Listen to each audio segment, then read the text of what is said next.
بسم اللہ الرحمن الرحیم۔ موسیٰ علیہ السلام کا مزار۔ حضرت مولانا ابن آدم اپنے سفر نامہ فلسطین میں لکھتے ہیں کہ حضرت موسیٰ کے مزار پر نبی عمارت پر پرانی طرز کی ہے ایک چھوٹی سی مسجد ہے۔ اس میں حضرت حضور صلی اللہ علیہ وسلم اور صحابہ کرام کے نام لکھے ہیں۔ اس کے بائیں طرف ایک حجرہ ہے جس میں حضرت موسیٰ کا مزار شریف واقع ہے، اور یہ مزار 5.5 ہاتھ لمبا اور 8 فٹ اونچا ہے۔ قبر شریف کے آس پاس لکڑی کی خوبصورت جالی ہے۔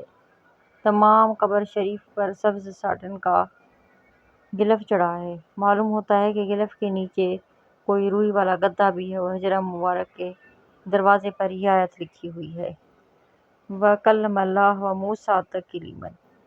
حجرہ تشریف منتقل رہتا ہے اور یہاں مسلمانوں کا قبضہ ہے۔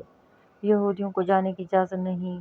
چار طرف بہت سے 2 منزلہ حجرے ہیں جن میں فوج رہتی ہے اور سخت پہرا ہے۔ ہم نے ایک فوجی سپاہی سے قبر انور کا دروازہ کھولنے کو کہا تو اس نے جواب دے دیا، اور مقتولی صاحب گئے ہوئے تو وہاں چابی ان کے پاس ہے۔ دوسرے فوجی نے کہا کہ چابی میرے پاس ہے۔ چنانچہ حجرہ کھولا اور سب داخل ہو گئے۔ حجرے میں فاتحہ پڑھنے کے لیے خوبصورت چٹائی بچھی ہے، اور قبر کے جنوبی جانب نوافل کے لیے محراب بنی ہے۔ ہم نے اور یہاں محراب میں پڑھے اور چٹائی پر دیکھ کر فاتحہ پڑھی۔ صحن میں نہایت شیرین اور بہت ٹھنڈے پانی کا کنواں ہے، اور جو دوسری طرف 5000 گہرائی ہے وہاں پانی خوب سیر ہو کر پیا کرتے ہیں۔ یہاں کے منتظم کا نام حاجی محمد بن عبد الرحمن ہے۔ مزار شریف کے سرخانے پیسے ڈالنے کے لیے اور صندوق سے، اور اس مسجد میں تلاوت کے لیے بہت سے قرآن کریم کے نسخے رکھے ہیں۔ مزار مقدس میں بہت دلکشی بھی ہے۔ ہیبت الجلال بھی۔ وہاں پہنچ کر تمام واقعات موسیٰ کا نقشہ آنکھوں کے سامنے آ گیا۔ فاتحہ اور دعاؤں میں بھی بہت دل لگا۔ تقریباً 1 گھنٹہ وہاں ٹھہرے اور پھر وہاں سے روانہ ہو گئے۔ یہ جگہ پہاڑوں کے بیچ میں ہے۔ اس کے قریب ایک سرخ رنگ کی پہاڑی ہے جس کے دلکش نظارے ہیں، اور مزار مقدس پر بھی بہت فیض ہے، اور پر زائرین یہاں ضرور حاضری دیتے جاتے ہیں، اور وہ لوگ مزار شریف اور مسجد مبارک کی صفائی وغیرہ بھی بہت خیال رکھتے ہیں۔ اگر کوئی رات کو رہنا چاہتے تو اجازت کے ساتھ ساتھ جگہ بھی صاف کر دیتے ہیں۔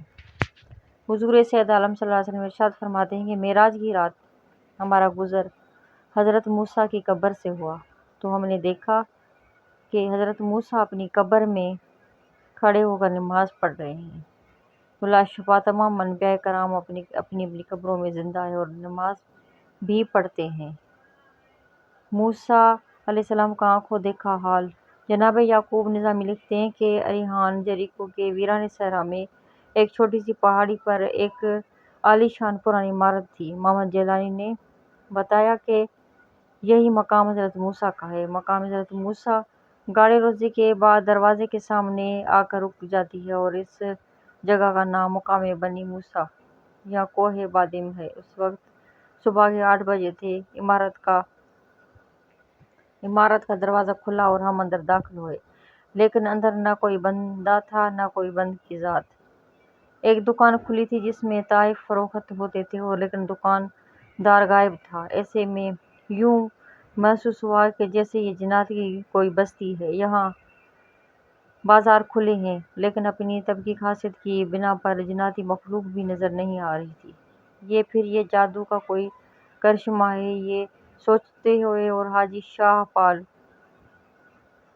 سیڑھیاں چڑھ کر عمارت کی چھت تک گئے، لیکن کوئی انسان نظر نہیں آیا۔ عمارت کے اندر گھومتے پھرتے آخرکار ہم مقام پر پہنچے اور آرام فرمایا۔ حضرت موسیٰ علیہ السلام کا کمرہ تقریباً 20 فٹ چوڑا، انچ لمبا ہے۔